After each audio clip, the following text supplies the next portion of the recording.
Hi hello everyone. நம்ம என்ன பார்க்க போறோம் அப்படின்னா வாட்ஸ்அப் இன்டிகிரேஷன் பத்தி தான் பார்க்க போறோம். இந்த வாட்ஸ்அப் இன்டிகிரேஷன் பண்றதுக்கு முன்னாடி 2 ஸ்டெப் பண்ற மாதிரி இருக்கும். ஃபர்ஸ்ட் அந்த 2 ஸ்டெப் என்னன்னு பார்த்துடலாம். அது என்ன பண்ணணும்னா உங்க சாஃப்ட்வேர் இருக்குல்ல, ரைட் கிளிக் பண்ணி ஓபன் ஃபைல் லொகேஷன் போங்க. உள்ள போனீங்கன்னா பிரிண்ட்னு ஒரு ஃபோல்டர் ஒன்று இருக்கும். அந்த ஃபோல்டர் ஓபன் பண்ணிக்கோங்க. ஓபன் பண்ணி உள்ள ஏதாவது பிரிண்ட் பேலன்ஸ் இருக்கான்னு செக் பண்ணிக்கோங்க. ஏன் இதை ஒரு பில் என்ன ஆகும்னா பில் வந்து பேலன்ஸ் இருக்கான்னு மட்டும் செக் பண்ணிக்கோங்க. ஏன் இதை செக் பண்றோம்னா இப்போ நீங்க வாட்ஸ்அப் வந்து இன்டிகிரேட் பண்ணி என்ன ஆகும்னா இதுல பில் பேலன்ஸ் இருந்துச்சுன்னா இது வந்து ஆட்டோமேட்டிக் கஸ்டமருக்கு பிரிண்ட் ஆட்டோமேட்டிக் வாட்ஸ்அப்ல போக ஆரம்பிச்சிடும். அதனால வந்து என்ன பண்ணணும்னா ஃபர்ஸ்ட் இந்த ஃபோல்டர் எம்டிஆர் இருக்கான்னு மட்டும் செக் பண்ணிக்கோங்க. எம்டிஆ இல்ல ஏதாவது உங்களுக்கு இருந்துச்சு பில் ஃபோல்டர் உங்களுக்கு லைன்ல இருந்துச்சு அப்படின்னா வந்து எல்லாத்தையும் டெலீட் பண்ணிருங்க. ஃபர்ஸ்ட் பிரிண்ட் செக் பண்ணுங்க. அப்புறம் பிரிண்ட் A4 செக் பண்ணுங்க. அதே மாதிரி பிரிண்ட் டெக்ஸ்ட் கீழே இருக்கும். இந்த 3 ஃபோல்டையும் செக் பண்ணிடுங்க. எம்டிஆர் விட்டுருங்க. இல்ல உள்ள ஏதாவது உங்களுக்கு பில் இருந்துச்சுன்னா டெலீட் பண்ணி விட்டுருங்க. செகண்ட் ஸ்டெப் என்னன்னா குவெரி போடணும்.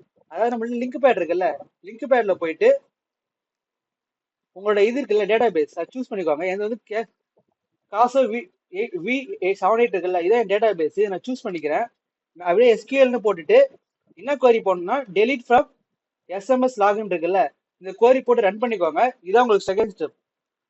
இது பண்ணதுக்கு அப்புறம் தான் நீங்க வாட்ஸ்அப்பை இன்டிகிரேட் பண்ண போறீங்க. அதை எப்படி பண்றேன்னு சொல்றேன். தேர்ட் ஸ்டெப் என்ன அப்படின்னா உங்க சாஃப்ட்வேர் இருக்குல்ல, டபுள் கிளிக் பண்ணி லாகின் பண்ணுவீங்கல்ல, லாகின் பண்ணும்போது பாஸ்வேர்டுக்கு பதிலா F1 கொடுங்க.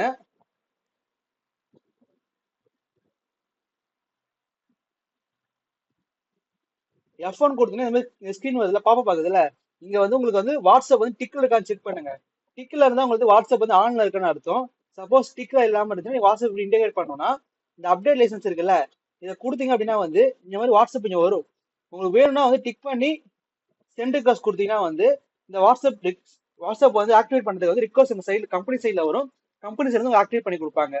இதுதான் தேர்ட் ஸ்டெப். ஃபோர்த் ஸ்டெப் என்னன்னா நம்ம சாஃப்ட்வேர் லாகின் பண்றோம்ல, லாகின் பண்ண உடனே ஹோம் ஸ்கிரீன் வரும்ல, ஹோம் ஸ்கிரீன்ல வச்சு கண்ட்ரோல் ஷிஃப்ட் F1 கொடுங்க. கொடுத்தீங்க அப்படின்னா செட்டிங் ஸ்கிரீன் ஓப்பன் ஆகும். செட்டிங் ஸ்கிரீன்ல போயிட்டு இந்த வாட்ஸ்அப் URL இருக்குல்ல, இதுல இந்த மாதிரி பாட் WAVA அப்படின்னு இருக்குல்ல, பாட்வா டாட் இன் இருந்துச்சு அப்படின்னா என்ன பண்ணணும்னா இது அப்படியே எல்லாத்தையும் கண்ட்ரோல் A கொடுத்து பேக் ஸ்பேஸ் பண்ணிடுங்க. பண்ணிட்டு சேவ் கொடுங்க. இந்த செட்டிங் சேவ் ஆனதுக்கு அப்புறம் திருப்பி கண்ட்ரோல் ஷிஃப்ட் F1 கொடுங்க. இப்போ பாத்தீங்கன்னா என்ன ஆகும்னா SME வந்துச்சுல, இப்படிதான் வரணும். ஃபர்ஸ்ட் பாட் மீன் வரக்கூடாது. உங்களுக்கு வாட்ஸ்அப்ல இப்படிதான் வரணும். இதை செக் பண்ணிக்கோங்க. பாத்தீங்கன்னா வாட்ஸ்அப் சீக்ரெட்லாம் வருதுல்ல, இப்படிதான் வரணும். ஃபர்ஸ்ட் இந்த மாதிரி வரக்கூடாது. இதை மட்டும் செக் பண்ணிக்கோங்க. அடுத்து என்ன பண்ணணும் அப்படின்னா கம்பெனி, அதாவது இப்ப நான் ஃபர்ஸ்ட் சொன்னேன்ல, தேர்ட் ஸ்டெப்ல சொல்லியிருப்பேன்.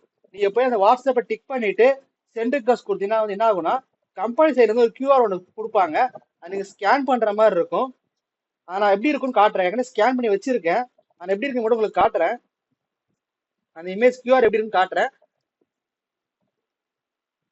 அந்த QR பாத்தீங்கன்னா இப்படிதான் இருக்கும். நீங்க ஃபர்ஸ்ட் ரெக்வஸ்ட் பண்ணும்போது எங்க கம்பெனி சைடுல உங்களுக்கு இந்த QR ஸ்கேன் பண்ண சொல்லுவாங்க.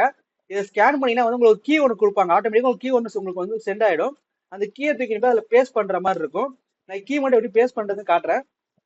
ஆனா இது இந்த QR மட்டும் கம்பெனி சைடுல உங்களுக்கு ஸ்கேன் பண்ற மாதிரி இருக்கும். ஸ்கேன் பண்ணாவது அந்த கோடை கொடுத்துருவாங்க. அந்த கோட் மட்டும் பேஸ்ட் பண்ணி காட்டுறேன். அந்த கோட் எங்க பேஸ்ட் பண்ணா திருப்பி கண்ட்ரோல் ஷிஃப்ட் F1 கொடுப்பாங்கல்ல, அது மாதிரி கொடுத்தீங்க அப்படின்னா செட்டிங்ஸ் ஓப்பன் ஆகும். ஓப்பன் ஆனதுக்கு அப்புறம் இந்த வாட்ஸ்அப் இருக்குல்ல, இதுல அக்கௌண்ட் ஈக்குவலுக்கு அப்புறம் அக்கௌண்ட் வருது இல்ல, இந்த அக்கௌண்ட் டேட்டா இருக்குல்ல, இந்த அக்கௌண்ட் டேட்டாவை வச்சுட்டு அது மேல அதை பேஸ்ட் பண்ணிடுங்க. இதுதான் என் கீ. இங்க இருக்கு பாத்தீங்களா 176 இருக்குல்ல, இதுல இருந்து இது வரைக்கும் தான் என் கீ. இது நான் ஸ்கேன் பண்ண அப்புறம் எனக்கு கீ தான். இதை நான் கொடுத்துட்டு சேவ் பண்ணிக்கிறேன். இதை நான் கொடுத்தேன் அப்படின்னாலே எனக்கு என்ன பண்ணுன்னா வாட்ஸ்அப் ஆட்டோமேட்டிக்கா ஆக்டிவேட் ஆயிடும். சப்போஸ் இது ஆக்டிவேட் ஆயிடுச்சா இல்லையா அப்படின்னு செக் பண்ண என்ன பண்ணணும் அப்படின்னா கண்ட்ரோல் F9 கொடுத்து பாருங்க. கொடுத்தீங்கன்னா கனெக்ட் இந்த மாதிரி வந்துருச்சுனாலே உங்களுக்கு என்ன ஆச்சுன்னா வாட்ஸ்அப் வந்து இன்டிகிரேட் ஆயிடுச்சுன்னு அர்த்தம். வாட்ஸ்அப் இன்டிகிரேட் ஆகியும் கீழே பார்த்தீங்கன்னா வந்து வாட்ஸ்அப் டீஆக்டிவேட் அப்படி இருந்துச்சு என்ன பண்ணணும் அப்படின்னா வந்து வெளியே வந்து லாக் அவுட் பண்ணிட்டு லாகின் பண்ணிக்கோங்க. அதுக்கு முன்னாடி இன்னொன்று பார்க்கணும். என்ன பார்க்கணும் அப்படின்னா வந்து சில டைம்ல பார்த்தீங்கன்னா என்ன ஆகும்னா இங்க வந்து கனெக்டட்னு நாட் கனெக்டட்னு இருக்கும். அப்படி இருந்துச்சு என்ன பண்ணா ஜெனரேட் கியூஆர் இருக்குல்ல, அங்க வந்து உங்களுக்கு பட்டன் மாதிரி இருக்கும். அதை ப்ரெஸ் பண்ணீங்கன்னா ஒரு கியூஆர் ஜெனரேட் ஆகும். அதை ஸ்கேன் பண்ணிக்கோங்க. ஸ்கேன் பண்ணா ஆட்டோமேட்டிக்கா கனெக்ட் ஆயிடும். ஃபர்ஸ்ட் டைம் பண்ணும்போது தான் கம்பெனி சைடு கியூஆர் கொடுக்கும். ரெண்டாவது டைம்ல ஆட்டோமேட்டிக்கா உங்களுக்கு டிஸ்கனெக்ட் ஆயிடுச்சுன்னா நீங்க வந்து இங்க ஜெனரேட் கியூஆர் கொடுத்து நீங்களே போனை கனெக்ட் பண்ற மாதிரி தான் இருக்கும் உங்க வாட்ஸ்அப்பை. அதை செக் பண்ணிக்கோங்க. இப்போ நான் என்ன பண்ணேன் கீழே பார்த்தீங்கன்னா வாட்ஸ்அப் டீஆக்டிவேட் இருக்குல்ல, அது நான் என்ன பண்ண போறேன்னா ஒரே ஒரு லாக் அவுட் பண்ணிட்டு லாகின் பண்ண போறேன்.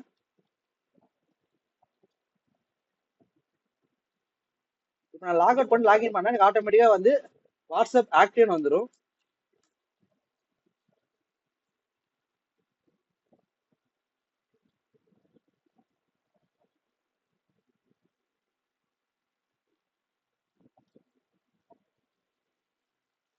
ஓகே, இப்போ கீழே பார்த்தீங்கன்னா வாட்ஸ்அப் ஆக்டிவ் கிரீன் கலர்ல வந்துருச்சு. இப்போ என்ன பண்ண போறேன்னா வந்து நான் ஒரு கஸ்டமர் கிரியேட் பண்ணிட்டு அந்த கஸ்டமருக்கு வந்து நான் வாட்ஸ்அப்ல பில் பண்ணா அந்த கஸ்டமருக்கு வாட்ஸ்அப்ல போகணும். அதை பண்ண போறேன். உங்களை ஒரு வாட்ஸ்அப்ல மட்டும் ஒரு பில் பண்றேன். அந்த நீங்க பில்லிங் வந்து கஸ்டமருக்கு பில்லிங் போறதுக்கு முன்னாடி என்ன பண்ணணும், இது ஒரு செட்டிங் போட்டு பார்க்கணும் வாட்ஸ்அப் வந்து ஆன்ல இருக்கான்னு பார்க்கணும். அது நீங்க F12 கொடுத்தீங்க அப்படின்னா வந்து சாரி F12 கொடுங்க. கொடுத்தீங்கன்னா செட்டிங்ஸ் ஒன்று ஓப்பன் ஆகும். செட்டிங் ஸ்கிரீன் அது. பில் செட்டிங்ஸ்ல போயிட்டு வாட்ஸ்அப் பில் சென்டர் இருக்குல்ல, அது மட்டும் ஆன்ல இருக்கான்னு செக் பண்ணிக்கோங்க. செட்டிங்ஸ் 2 போங்க. செட்டிங்ஸ் போங்க, வாட்ஸ்அப் சேல் பில் இருக்குல்ல, ஆன்ல இருக்கான்னு பார்த்துக்கோங்க. இது ஆன்ல தான் உங்களுக்கு வந்து பில் போகும். சேவ் கொடுத்துட்டு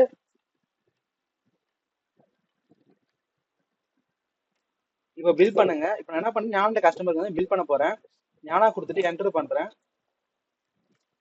என்ன பண்ண போறேன், ஒரே ப்ராடக்ட் மட்டும் உங்களுக்கு பில் மட்டும் சாம்பிள் காட்ட போறேன். வாட்ஸ்அப்ல போகுதா அப்படின்னு சூஸ் பண்ணிட்டேன். இப்போ நான் வந்து ஸ்பேஸ் அடிச்சுன்னா அது கேஷ் பில்லா போயிடும். அது வந்து இப்போ அந்த கஸ்டமர் இந்த ஃபோன் நம்பருக்கு வந்து பில்லு போகணும். இப்போ நான் அடிச்சிட்டேன்.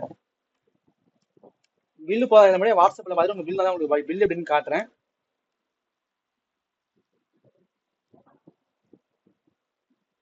ஓகே, வாட்ஸ்அப்ல ஓகே, இங்க பாத்தீங்கன்னா வாட்ஸ்அப்ல பில் வந்திருக்கு. ஞான கஸ்டமருக்கு நான் சொன்னல அவருக்கு ஃபோன் நம்பர் என் ஃபோன் நம்பர் தான் போட்டிருந்தேன். வந்திருக்கு பாருங்க. ஓகே, இன்னைய டேட் பில் நம்பர் வந்திருக்கு. என்ன டேட்டு டைமு கேஷியர் யாரு, அதே மாதிரி பாத்தீங்கன்னா என்ன பூஸ்ட் மட்டும் வாங்கினேன் ஒன்னு அது போட்டு வந்திருக்கு. அதே மாதிரி பில் அமௌண்ட் ஓப்பனிங் பேலன்ஸ் எவ்வளவு பேலன்ஸ் இருக்கு, இப்போ பில் போட்டாங்களா அது அமௌண்ட் எவ்வளோ, அதே மாதிரி பாத்தீங்கன்னா டோட்டல் பேலன்ஸ் எவ்வளோ, க்ளோசிங் பேலன்ஸ் எவ்வளோ எல்லாமே வந்திருக்கும். நீங்க வந்து இன்டர்வியூ மட்டும் கரெக்டாக பண்ணீங்கன்னா ஒரு கஸ்டமருக்கு இப்படிதான் வந்து வாட்ஸ்அப்ல பில்லு போயிடும். தேங்க்யூ.